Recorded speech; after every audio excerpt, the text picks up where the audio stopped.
Are fake Legos finally better than original Lego Speed Champions? Now that's an interesting question. Last week, we reviewed this Lego F1 Speed Champ and compared it to an alternative Rastar brand set. Today, we will build and review these cool Speed Champion style sets from SEMBO Blocks. We are also comparing them not just to Lego brand sets but also with other alt brands like MouldKing. These came highly recommended by the community, but are they actually any good? Or did I regret my purchase? Well, you'll have to watch the rest of this video to find out.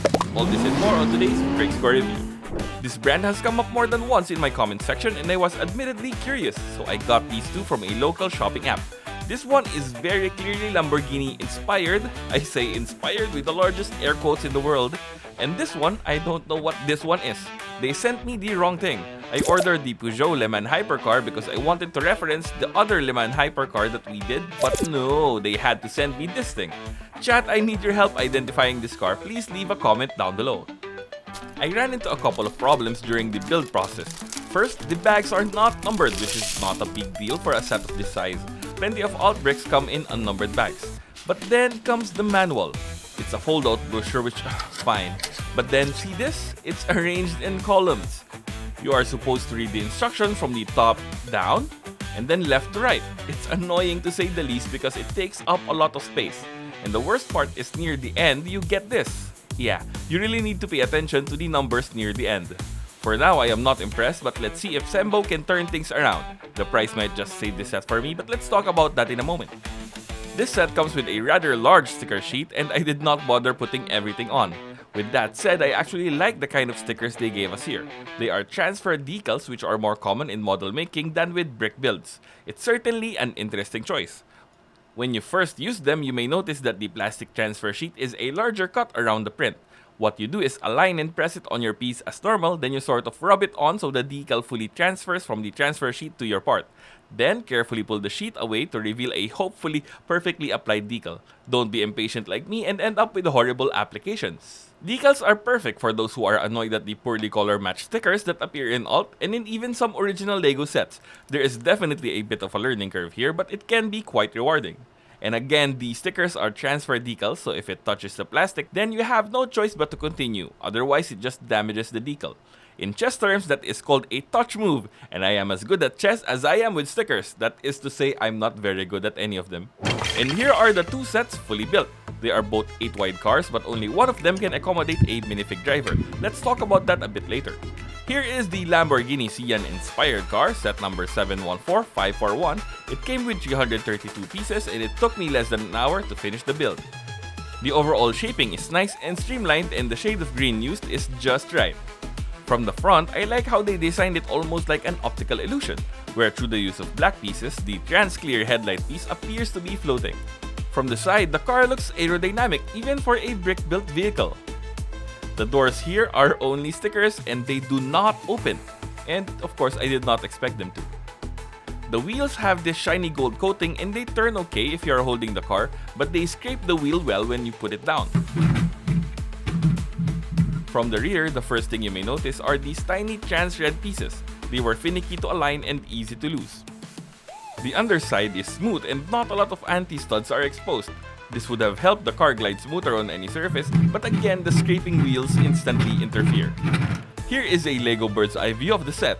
You can see the other stickers that I have expertly applied. This windshield piece can be removed to reveal the monoposto single seat design. I don't know if I used monoposto correctly, but anyway, it fits a single minifigure. Or at least it looks like it can seat a single minifigure, but actually it's too tight. Even if you use only the top half of a fig, it still won't close. So infant minifig, I dub the baby driver, go! And if you are liking this video so far, please hit the thumbs up button below. It's a great way of telling YouTube's algorithm that hey, I enjoyed this video and more people should see it. And here is the SEMBO car next to 3 other brands. This is a generic set from Temu, this one is from MouldKing, and the last one is of course Lego. Side by side with the generic Temu set, it's certainly smoother owing to its use of curved sloping pieces instead of the angular choices here. There are also more exposed studs on this other one. The front of the SEMBO is nicer, but I wish they went with a yellow piece here instead. The wheels of the generic are, well, generic, but they have the SEMBO beat in one aspect, the scissor doors. But unfortunately, you also cannot fit a figure in here. And now we have the MouldKing and SEMBO set side by side. Okay, so they are not the same set. I don't have a Lambo-styled MK. What I want to talk about here is the value proposition. MouldKing sets come with a nice display case for a little more than the asking price of a SEMBO. So if you like displaying your sets in cases to avoid dust or dog hairs, then MK might just be a good choice. Just something to keep in mind. Oh, and the MK sets fit minifigures just fine. In fact, my Brian O'Connor minifig is still here many videos later. And finally, here is today's set next to the Lego Lamborghini V12 Vision GT. I got the SEMBO set for about $10 and the original Lego for about $30. This is 3 times the price of this one despite having a lower piece count. Now, keep in mind that Lego is officially licensed and this one just tells you not to worry about it. It's just a famous car. Lego fits in a minifig just fine, and in fact, it also comes with one, but I can't seem to find where I put mine. I almost forgot that I built 2 cars for this episode. Let's talk about the second car. But before that, here's a quick announcement. We just launched channel memberships here on YouTube. And that means that for a small monthly membership fee, you get exclusive access to our community where you can view our members-only videos and use our member badges and custom emojis. My favorite is this BrickScore hypo emoji based on my left hand. It's basically a high five or like a waving or welcome emoji. You will also be featured in our end credits as a channel supporter. And this one is the other one. Let's call it BK.8 Dark. It's slightly larger than the Lambo and the overall shaping suggests a more blockish look. I have no idea what this vehicle is supposed to be, but I like the dark gray and green color scheme. The front bumper is nice and low to the ground. Maybe too low? It's literally scraping. You are supposed to be a race car and not a potato peeler. I like how they did the holes here for the intake. It's a shame that I did such a bad job aligning the stickers, but in my defense, they were small and difficult to apply. The side mirrors seem to be custom molded, which is a surprise. The wheels are shiny silver with a more common spoke configuration. And here in the back is a large spoiler that can articulate a little bit, but it's also super easy to accidentally pop off. The rear features trans red tiles for the rear lights and even for this curved piece here. The windshield is a single black piece that is not transparent at all. It's the kind of tint that would probably get you pulled over by the police. You know, the funny thing is you can fit a minifig in here unlike the other one, but you can't see it there. See? He was there the whole time and you wouldn't have known it if I hadn't shown you. So should you buy SEMBO Blocks Speed Champion cars? Let's go through today's AQV scores. Accessibility. I don't expect alt brands to be the most accessible experience. I hope for them to be, but I don't expect them. So I had a pretty low expectation and somehow they went just under it.